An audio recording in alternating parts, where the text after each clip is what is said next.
Hey guys, Argent Templar here. So, I wasn't really going to do too many different denominations of, like different Christian sects for heresy. I'm going to do Rastafarianism and I'm going to do, probably Jehovah's Witnesses and maybe Mormons. Although I've kind of already done one of Mormons, I just haven't posted it yet. Because while you could probably argue most Protestant sects are, from a Catholic standpoint, heretical, they aren't heretical in nearly the same way. They'll confess to the Apostles' Creed, not probably as literally, some much less literally or much less scrupulously than others, but they aren't heretical in the same way. And to be honest, conservative Lutherans are probably less heretical than like liberal Catholics. Um, like there probably are Southern Baptists who would confess the Apostles' Creed fully, compared to like some cultural Catholics who wouldn't. So I'm not attempting at indifferentism or sophistry here. I'm just saying it's possible to be fairly orthodox, at least to mere Christianity, as C.S. Lewis would call it, within those groups. There are a lot of inherent problems with them, and I'll probably do one on Martin Luther and his tampering with the Bible. But this is kind of different, as is Jehovah's Witnesses, because it's kind of completely different. So this is Rastafarianism, and we're in for kind of a wild ride, because this is a very strange belief system. I think it's best understood as being a form of ethno-religious identity, because it doesn't really make much sense from a rational standpoint. Essentially, it has to be understood in the context of the time. Around the tens and twenties, when the world was gradually moving towards national self-determination, blacks had been freed from slavery in America. They were getting better educated. They were gaining more education throughout kind of the various colonial empires, and the idea of self-determination was really taking root. So we had a charismatic figure who I'll probably do a video on at some point, named Marcus Garvey, who was an African nationalist. Now, Marcus Garvey wanted to. He started Black Star Ocean Lines, and his plan was to take all the blacks from the New World back to Africa and found like an Afro American country, I suppose you could say, a bit like Liberia, but bigger and stronger, which would kind of combine traditional African genetic stock and some traditional African practices with Christianity and like Western technological and economic systems. He was a very well spoken man, and he is actually considered a prophet in Rastafarianism, despite the fact that he hated Rastafari, which kind of makes it interesting that he was the forerunner who hated the guy that he was a prophet for.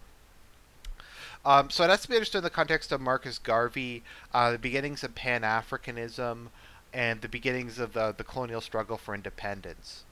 So Halie Selassie came to power in, I think it was 1922.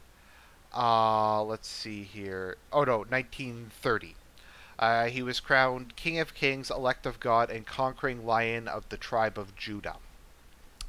The Ethiopian Solomonid dynasty, which traces their lineage back to King Solomon, had, I think, 250 kings, or maybe 225 kings. It's been around well over 2,000 years.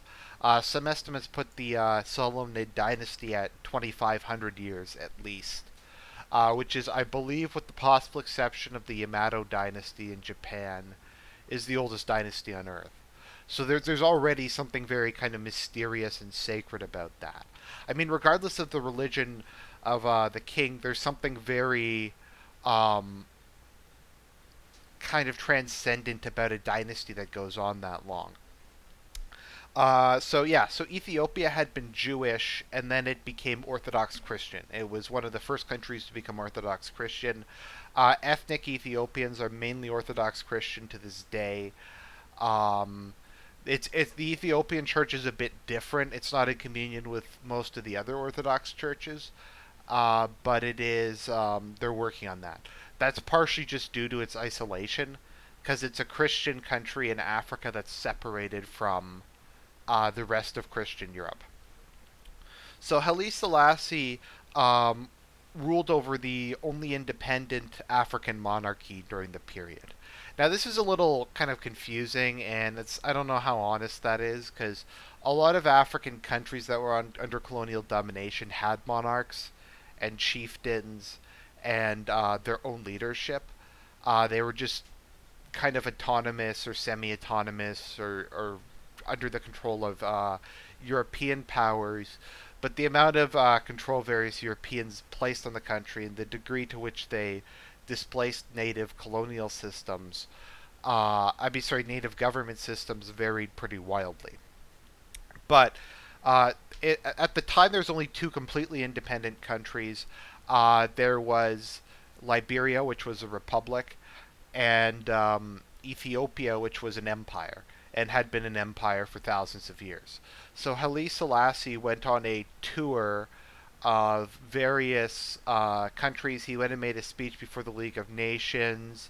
He was just had a very high profile, and he immediately became a huge hero to Black New Worlders because they saw this man who was accepted by whites as being equal to them. Europeans accepted him as a legitimate king.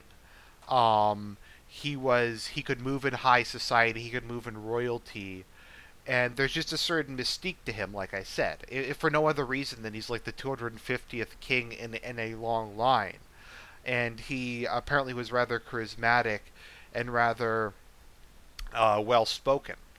So basically, the Jamaicans kind of a conflux of Haile Selassie's coronation, kind of the belief that independence would eventually come, and just the spirit of the times led a lot of the Jamaicans to believe that Haile Selassie was in fact the reincarnation of Jesus. And they saw Ethiopia as the promised land. It's Rastafarianism is kind of related to the Black Hebrew Israelites, who believed that the original Jews were black. So in this case, they believe Ethiopia is the promised land, and there actually are communities of Rastafarians which moved to Ethiopia. So what is the problem with this exactly? Well, the core problem is that Haile Selassie was approached by them because he visited Jamaica, and they tried to worship him, and he said, I'm not a god. I'm not a like you got the wrong guy. There's a divine aspect to me being an emperor, but I'm not part of the Trinity, and it's bad that you think I am. I'm flattered that you think so highly of me, but it's heretical and it's against my religion. So then he sent an Ethiopian archbishop to Jamaica to try to convert the people, and he's like, my order is as your god, to convert to Ethiopian Orthodoxy. If you respect me and you respect my position, and you want the religion of Africa, at least my part of Africa, for as long as it's been civilized, was Judaism and then Orthodox Christianity. We've been Orthodox Christian for like, I don't know, like 17, 1800 years. That is the traditional religion of Ethiopia. So they just basically completely ignored him. A couple like Bob Marley converted to it, Ethiopian Orthodoxy, but by and large, most of them just didn't listen, and they continued to worship him despite denying his godhood. And people say, well, didn't Jesus deny his godhood? Well, it's more complicated than that. I mean, Jesus didn't issue a recorded press statement saying, I am most definitely not a god. Convert to this religion instead. I don't think he said that. I mean, I guess you could imply certain things he said were like that. Also, the people who recorded him and created the traditions were just significantly smarter than the people who came up with this stuff. Um, yeah, I don't really know. I mean, so they just added a bunch of other stuff into it. the use of cannabis, of course, for religious rituals, and they have like mansions and various branches. It's just very weird. But obviously, Jesus has not come back yet, or the world would have ended, and obviously, Rastafari is not God. So I don't even think I really need to go into the theological reasons for that. It should be pretty obvious. This is Argent Templar signing out.